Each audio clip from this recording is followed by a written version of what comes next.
कुछ राज्यों ने अपनाया है वो उनका तो तबाह कर देंगे, देश को भी बर्बाद कर देंगे।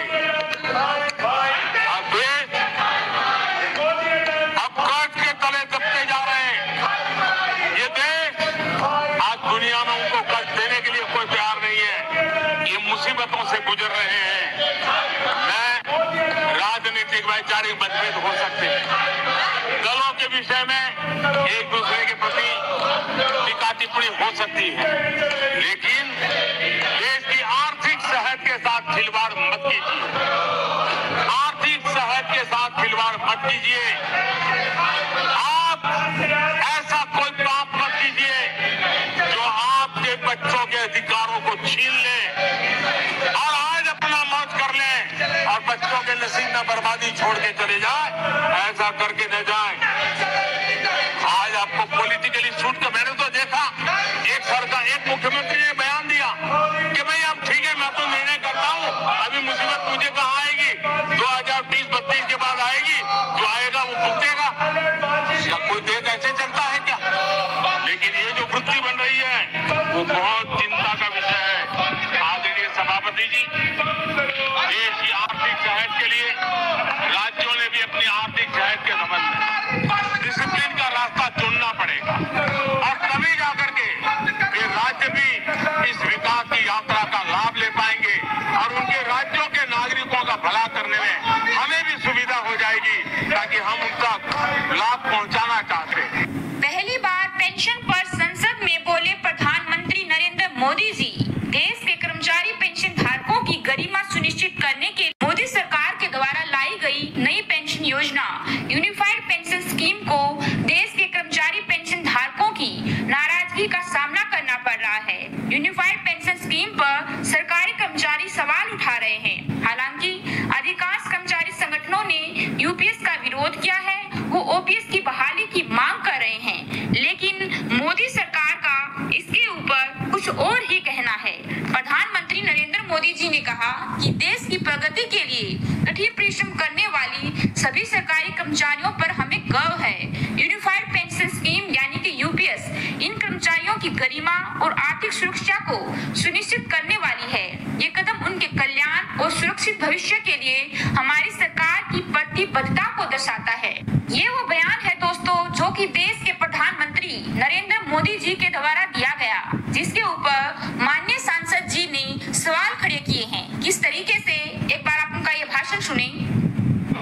माननीय अध्यक्ष जी, क्योंकि जिस तरह से वो विषय इसमें नहीं है, लेकिन अगर सरकार का पक्ष ये है कि हम राज्य कर्मचारियों के हित में ऐसा फैसला लिए हैं, तो अगर वह कर्मचारी कह रहे हैं कि नहीं, हमें आपके हित के इस फैसले की जरूरत नहीं है, हमें हमारी पुरानी पेंशन को बहाली किया जाए, तो मुझे लगता है कि राज्य सरकार को इससे मानने में कोई परहेज नहीं होना चाहिए।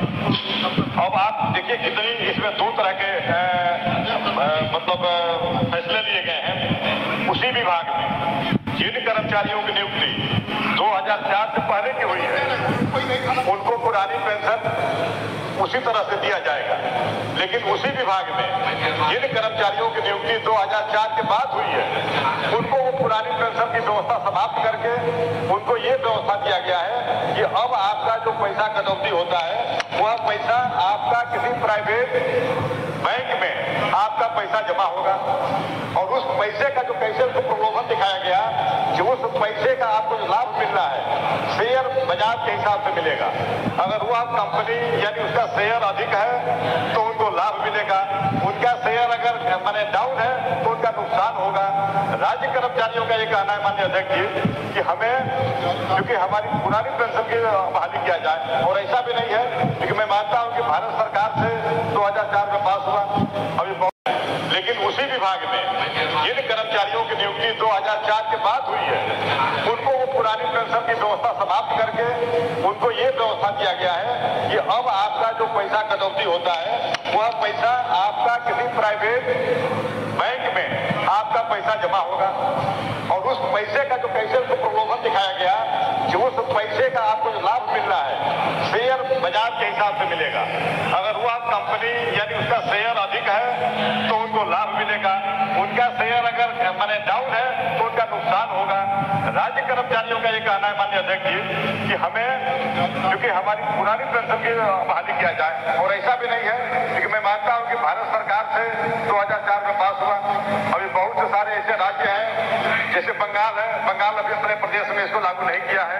तो मैं आपके माध्यम से कितना सरकार का पक्ष सुन ले आपकी बात। जी माननीय अध्यक्ष, इसलिए कि जब किसान बिल आया था माननीय अध्यक्ष जी, इसमें नहीं है, लेकिन जब किसान लोगों ने इसका विरोध किया आपकी बिल से हमारा अहित है, तो सरकार को अंततः उसको वापस लेना पड़ा।